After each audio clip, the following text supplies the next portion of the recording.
आज के सवाल पर चलते हैं। देखिए, a shopkeeper cheats to the extent of 10% while buying and selling fruits by using tempered weights, his total gain in percentage is. तो देखिए, इस तरीके के सवाल मैंने देखा है रेलवे में। एक तो मैंने टाइप ये देखा हुआ है गेन एंड लॉस वाला जो है टॉपिक, और स्पीड डिस्टेंस वाला टॉपिक है।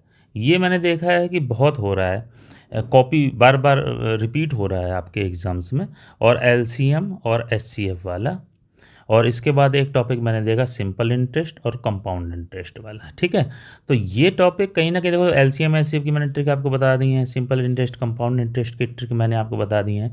स्पीड एंड डिस्टेंस में मैंने अभी ये पीछे एक वीडियो डाला था, उसमें मैंने आपको ग्राफ के द्वारा बताया था पूरा कि किस तरीके से स्पीड डिस्टेंस के, भाई उसमें एक ही फार्मूला होता है, चाल बराबर दूरी बटे समय।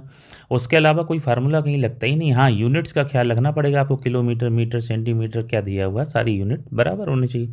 गेन एंड लॉस का जो है आज मैं इस पर चर्चा करूंगा। देखिए, इसका ये जो क्वेश्चन आया हुआ है, ये क्वेश्चन से रिलेटेड मैं आपको ट्रिक दूंगा, और उससे संबंधित जो है और भी 2-4 क्वेश्चन वाया प्रैक्टिस आपको तैयार करवाऊंगा।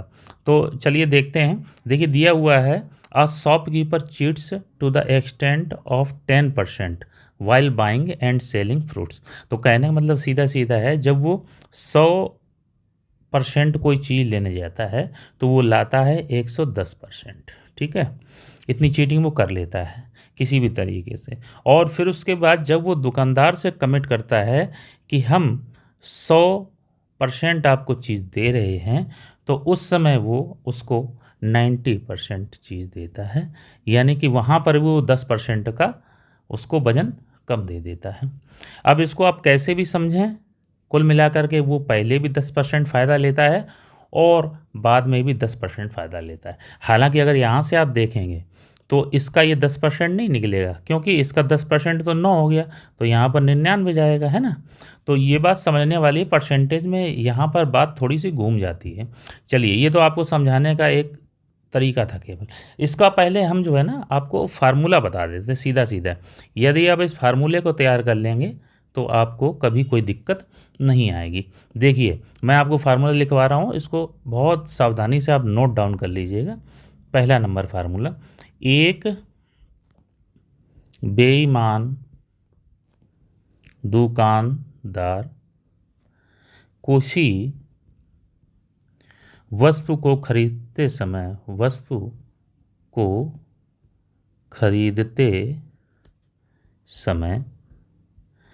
यदि M% का तथा बेचते समय भी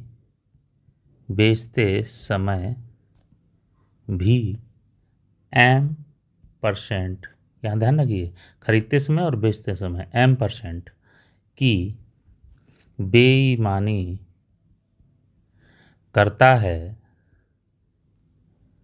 तो उसका लाभ प्रतिशत क्या होगा, 2M + M²/100। ये ध्यान रखिएगा आप सभी लोग।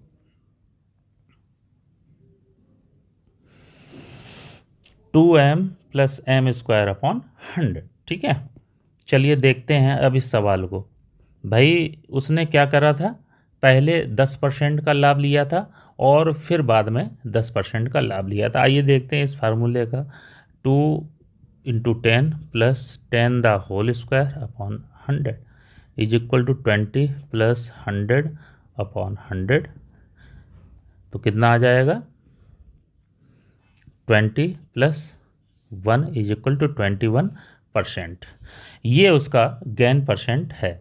तो इसका पहला ऑप्शन सही निकल रहा है, 21% उसका गेन परसेंट होगा। कुल मिलाकर के ये फार्मूला जो है ट्रिकिस है। यदि कोई बेईमान दुकानदार किसी वस्तु को खरीदते समय M% और बेचते समय भी M% की बेईमानी करता है, तो उसका लाभ प्रतिशत कैसे निकालेंगे, 2M + M²/100। ये फार्मूला आप बिल्कुल तैयार कर लीजिए, और इस फार्मूले पर बेस्ड क्वेश्चन प्राय अधिकतर एग्जाम्स में पूछे जा रहे हैं। चलिए उसी की प्रैक्टिस पर आते हैं। लिखा हुआ है एक दुकानदार माल खरीदने में 12% तथा बेचने में भी 12% की बेईमानी करता है, उसका लाभ प्रतिशत बताइए क्या होगा। तो जैसा कि मैंने आपको अभी बताया था कि फार्मूला क्या मैंने बताया, यदि बराबर संख्याएं दी जाएं खरीदने और बेचने में, दोनों में 12% दिया हुआ है, तो लाभ परसेंट का मैंने आपका फार्मूला क्या बताया था, लाभ प्रतिशत बराबर क्या बताया था, 2m plus M square upon 100। तो हम इसी फार्मूले को यहाँ पर अप्लाई कर देंगे, इसी फार्मूले को, कोई नई चीज़ नहीं है। देखिए कैसे अप्लाई करेंगे, आपका क्या आ जाएगा, 2 into 12 plus 12 the whole square upon 100 is equal to 24 plus 144 upon 100।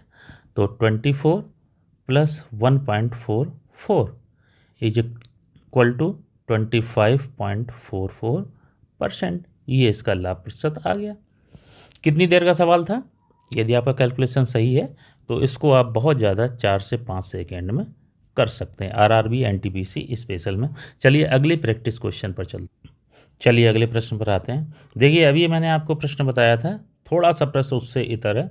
देखिए एक दुकानदार माल खरीदने में 5%, बेचने में 20% की बेईमानी करता है, लाभ प्रतिशत क्या होगा। भाई अभी देखिए मैंने आपको जो फार्मूला बताया था, उस फार्मूले के आधार पर मैंने आपको बताया था कि जब भी m% पहले खरीदते समय बेईमानी करे और m% बेचते समय बेईमानी करे, तो फार्मूला मैंने आपको बताया था 2m plus M square upon 100। अब भाई यहाँ पर m और n कर दिया गया है, तो सीधी बात है m प्लस n हो जाएगा 2m की जगह, और प्लस यहाँ क्या आ जाएगा m इंटू n अपॉन 100 हो जाएगा। तो कहने का मतलब है फार्मूला वही है, ट्रिक वही है, तरीका वही है। यदि संख्याएं बदल जाएं तो भी घबराने की ज़रूरत नहीं, ऐसा नहीं कि आप दो दो फार्मूले रट्टा मारेंगे। ट्रिक वही है, तरीका वही है। इसको मैं आपको लिख करके देता हूँ। देखिए इसकी ट्रिक कैसे लिखेंगे, यदि एक बेईमान दुकानदार वस्तु खरीदते समय m% का तथा बेचते समय n% की बेईमानी करता है, तो लाभ प्रतिशत क्या होगा, m plus n plus m into n upon 100। ये फार्मूला यहाँ पर जो है आपका लग जाएगा।